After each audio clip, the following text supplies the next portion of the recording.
Hindi subject के साथ TGT, PGT और असिस्टेंट प्रोफेसर की तैयारी करने वाले सभी साथियों को मेरा नमस्कार। मैं आप लोगों के लिए 12 साल के हिंदी सब्जेक्ट में पूछे गए ऐसे क्वेश्चनों को लेकर के आया हूं जो आपको कहीं भी किसी एक जो है बुक में मिलने वाली नहीं है। मैंने इसे 10-12 साल के सारे पेपरों को छान करके ऐसे ऐसे क्वेश्चन इसमें जो है सेलेक्ट किए हैं जो विभिन्न हिंदी सब्जेक्ट में खास करके टीजीटी, पीजीटी और असिस्टेंट प्रोफेसर के एग्ज़ाम में पूछे गए हैं। आप लोग भी अगर पेपर देते रहे होंगे तो आप लोगों को ध्यान में आएगा। इसमें काफ़ी ऐसे क्वेश्चन हैं जो एग्ज़ाम में पूछे गए हैं और आगामी एग्ज़ाम जो होने वाली है उसमें भी पूछे जाने की जो है प्रबल संभावना है। इसलिए मैं आप लोगों के सामने ऐसे 312 क्वेश्चन रख रहा हूं जो पूरे लिटरेचर, साहित्य और भाषा और ऐसे काव्यशास्त्र से जुड़े हुए क्वेश्चन हैं जो एग्जामिनेशनों में बहुत पूछे जाते हैं। जैसे पहला क्वेश्चन से मैं जो है शुरुआत कर रहा हूं। पहला क्वेश्चन इसमें है, हिंदी क्षेत्र की कुल बोली कितनी है। ये बहुत ही महत्वपूर्ण क्वेश्चन है और एग्जाम में बहुत ये पूछा जाता है। तो उसमें 18 बोलियां हैं जो हिंदी क्षेत्र में आती हैं। दूसरा क्वेश्चन इसमें है, ये सारे उत्तर की शैली में लिखे गए हैं।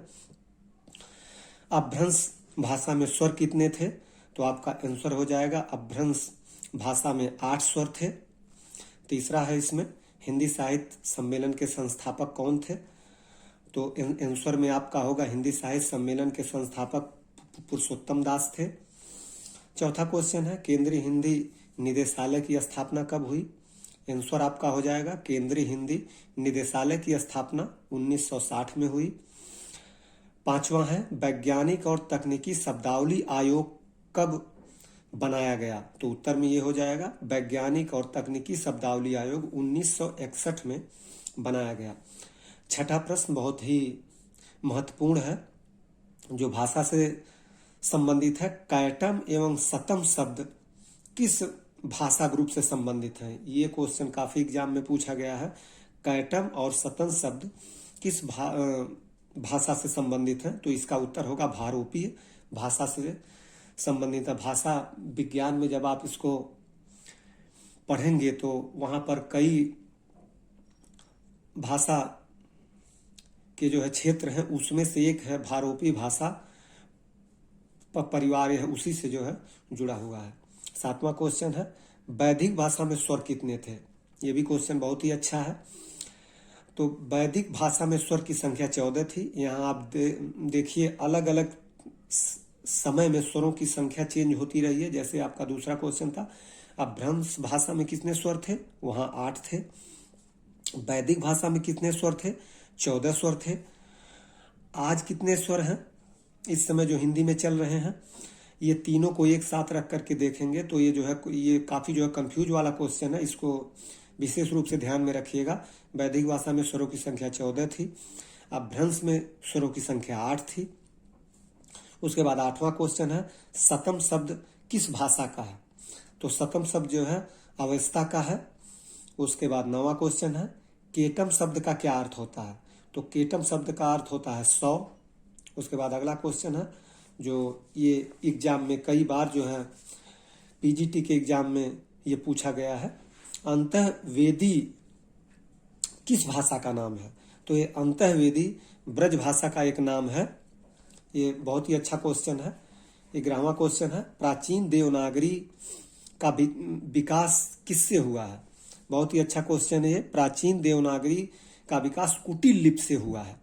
इसको ध्यान में रखने वाली बात है। ये जो कुटिल ये लिपि से इसका विकास हुआ है। सबसे अच्छा क्वेश्चन 12वां, राजभाषा का क्या अर्थ है? ये जो है 2012 और 16 के एग्जाम में डीएसएसबी के पीजीटी में दिया गया था कि राजभाषा का क्या अर्थ है? तो राजभाषा का अर्थ है सरकारी कार्यालय की भाषा, यानी सरकार के कार्यालयों में जिस भाषा का प्रयोग होता है उसे हम राजभाषा कहते हैं। उसके बाद 13वां क्वेश्चन है, पश्चिमी हिंदी में बोलियों की संख्या कितनी है? तो पश्चिमी हिंदी में बोलियों की संख्या 5 है। इसी तरह से अगला क्वेश्चन, पूर्वी हिंदी एवं बिहारी हिंदी में बोलियों की संख्या कितनी है? तो पूर्वी हिंदी में भी 3 बोलियां हैं और बिहारी हिंदी में भी 3 बोलियां हैं। उसके बाद अगला है राजस्थानी बोली में सबसे ज्यादा 15 क्षेत्र शामिल हैं, यानी जितनी बोलियों का क्षेत्र विभाजन किया गया उसमें सबसे ज्यादा क्षेत्र जो है राजस्थानी बोली के अंतर्गत आता है, जो संख्या में 15 है। उसके बाद अगला क्वेश्चन है ब्रज भाषा छत्तीसगढ़ी एवं भोजपुरी में, यानी ब्रज भाषा का क्षेत्र, छत्तीसगढ़ी का क्षेत्र और भोजपुरी के क्षेत्र में 8 क्षेत्र शामिल है। ये भी क्वेश्चन गिनती में जो है दे दिया जाता है कि ब्रज भाषा में कितने क्षेत्र शामिल होते हैं, छत्तीसगढ़ी में कितने क्षेत्र शामिल होते हैं और भोजपुरी भाषा में कितने क्षेत्र शामिल होते हैं। तो ये तीनों भाषाओं में इसके 8 क्षेत्र हैं। उसके बाद अगला 17वां क्वेश्चन बहुत ही इंपॉर्टेंस है।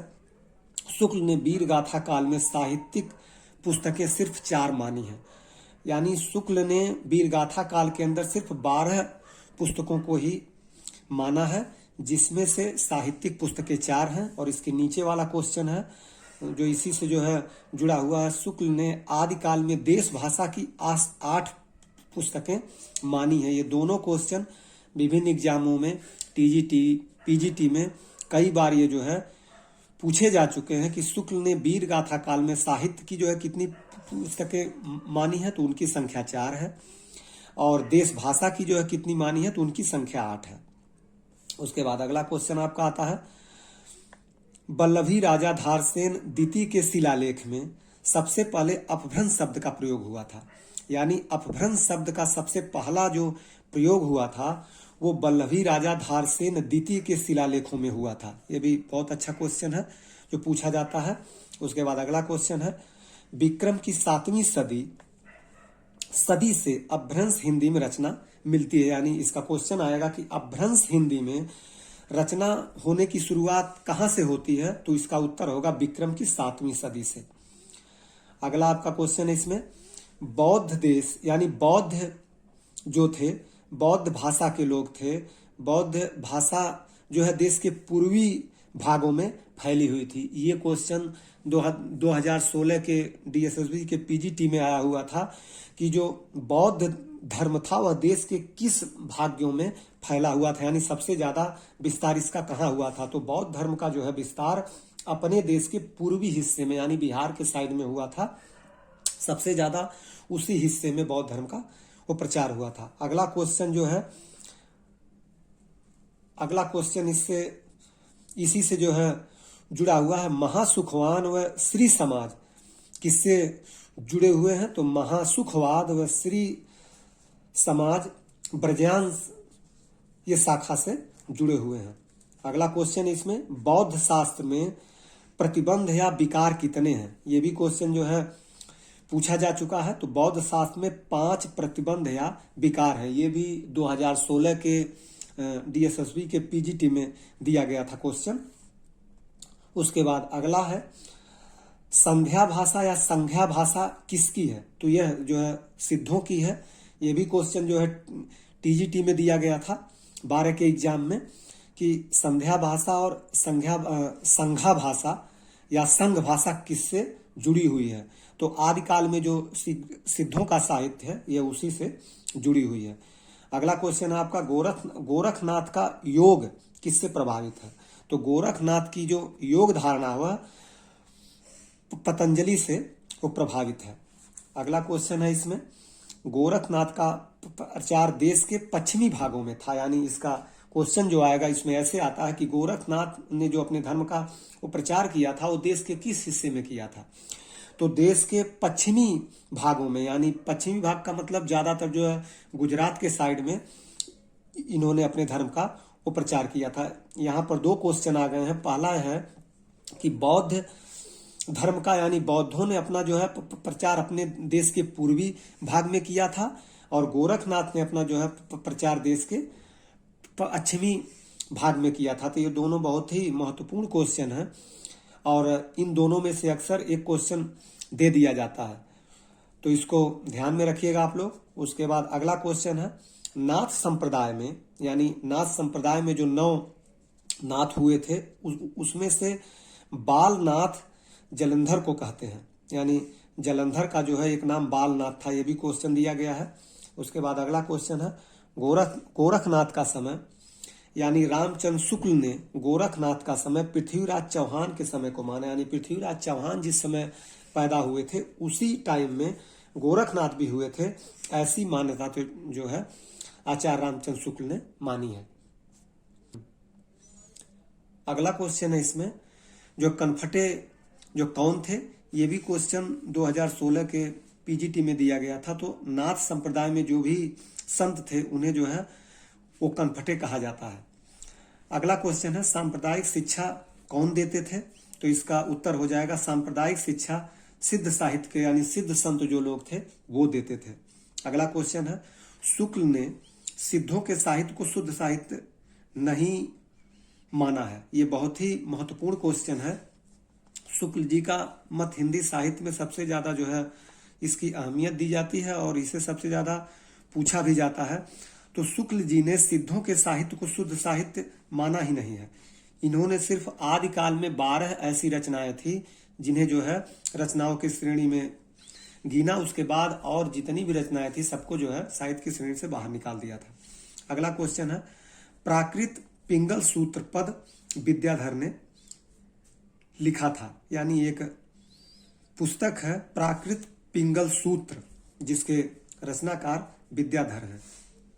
उसके बाद एक अगला क्वेश्चन आपके लिए बहुत ही महत्वपूर्ण है, अपभ्रंश में जैन, नाथ और सिद्ध लोगों की रचनाओं को शुक्ल ने साहित्यिक रचना नहीं माना है। ये बहुत ही अच्छा क्वेश्चन है। अक्सर ये एग्जाम में पूछ लिया जाता है कि शुक्ल जी ने अपभ्रंश में यानी अपभ्रंश भाषा में जो साहित्य वो लिखे गए, जैनियों ने जो साहित्य लिखे, नाथों ने जो साहित्य लिखा और सिद्धों ने जो साहित्य लिखा, उसको शुक्ल जी ने साहित्यिक रचना की श्रेणी में नहीं माना। अगला क्वेश्चन, तांत्रिक साधना कौन करते थे, तो तांत्रिक साधना ब्रजयान संप्रदाय से जो लोग जुड़े हुए थे वे करते थे। उसके बाद अगला क्वेश्चन है, आदिकाल में जो है प्रामाणिक साहित्य किसका है, तो आदिकाल में सबसे ज्यादा जो है वो प्रामाणिक साहित्य जैनों का है, यानी जैन साहित्य जो है उसे आदिकाल के अंतर्गत सबसे ज्यादा जो है प्रामाणिक साहित्य की रचना मानी जाती है। उसके बाद और भी लोगों ने जो भी साहित्य लिखा है उसको इतना ज्यादा जो है वो प्रामाणिक नहीं माना जाता है। तो इस ढंग से हमने जो है 312 क्वेश्चन विभिन्न एग्जाम में पेपर से मैंने नोट किए हैं, जो अच्छे अच्छे बुक हैं उससे भी हमने नोट किए हैं। ये आप लोगों के लिए बहुत उपयोगी होंगे, पेपर आने वाले भी हैं। इसका पीडीएफ मैंने लिंक में डाल दिया, आप वहां से पूरे क्वेश्चन देख सकते हैं और ये सारे उत्तर की शैली में ये लिखे गए हैं।